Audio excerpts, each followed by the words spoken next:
جتنی تصویریں میرے نام کے ساتھ اس شاندار محل سے باہر گئی ہیں ان میں سے ایک بھی میری نہیں ہے. یعنی کہ اب وہ اسے بتاتا ہے، ٹھیک ہے، کہ یہ جو تصویریں 1.5 سال سے میں آپ کو دے رہا ہوں ان میں سے میری نہیں ہے. تجمل جو ہے وہ اختر کو گھورتے ہوئے معاملہ اتنی دور تک جا پہنچے گا مجھے اس کا وہم و گمان بھی نہیں تھا. اختر میرا مشورہ یہ ہے کہ اس وقت آرام کرو، تمہیں مکمل آرام کی سخت ضرورت ہے. یعنی کہ ابھی وہ اس کی بات کو سمجھ نہیں پایا کہ اس نے کیا کہا ہے. صفحہ نمبر 62.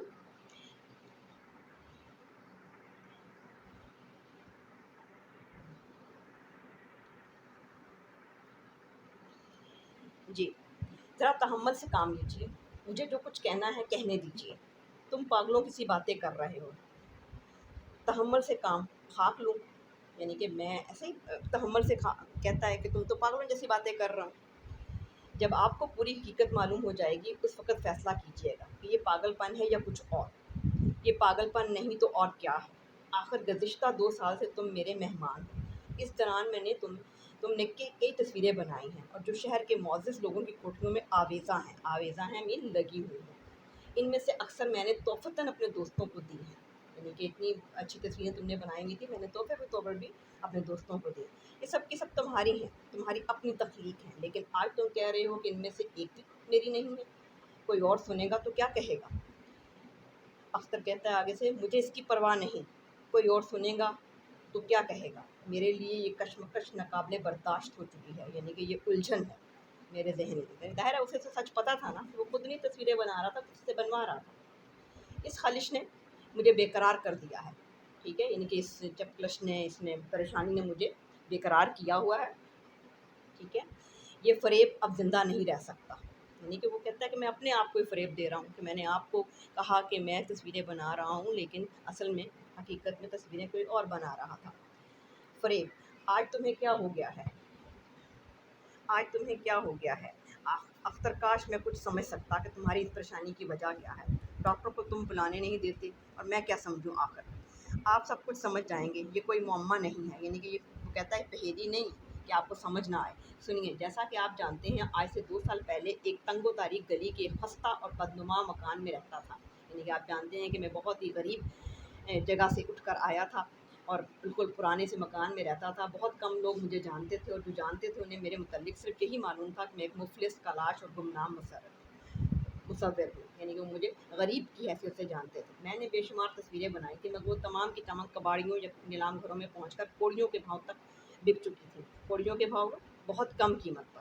یعنی کہ اچھی تصویریں نہیں تھیں. زندگی اسی حالت میں گزر رہی تھی کہ اتفاقاً تصویروں کی ایک نمائش گاہ میں میری آپ سے ملاقات ہوگی. آپ نے میری تصویروں میں دلچسپی لی اور مجھے اسی شام اپنے ہاں چائے پر بلا لیا. میں اپنے ہزاروں ہم پیشہ بھائیوں کی طرح غربت کی چکی میں پس رہا تھا. یعنی کہ میں غربت کا شکار تھا. یہ کوئی ایسی بات نہ تھی جو چھپی رہ سکتی.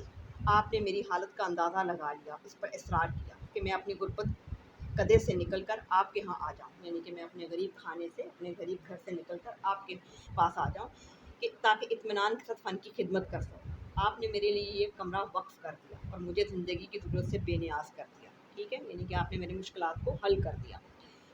ان باتوں کے ذکر کی کیا ضرورت ہے؟ میں یہ بتا دینا چاہتا ہوں کہ آپ کے سلوک نے مجھ پر کتنا اثر ڈالا. میں سمجھنے لگا کہ آپ نہایت اونچے درجے کے انسان ہیں. دولت مند ہونے کے باوجود آپ کے پہلو میں ایک ایسا دل دھڑک رہا ہے جو انسانیت نواز ہے.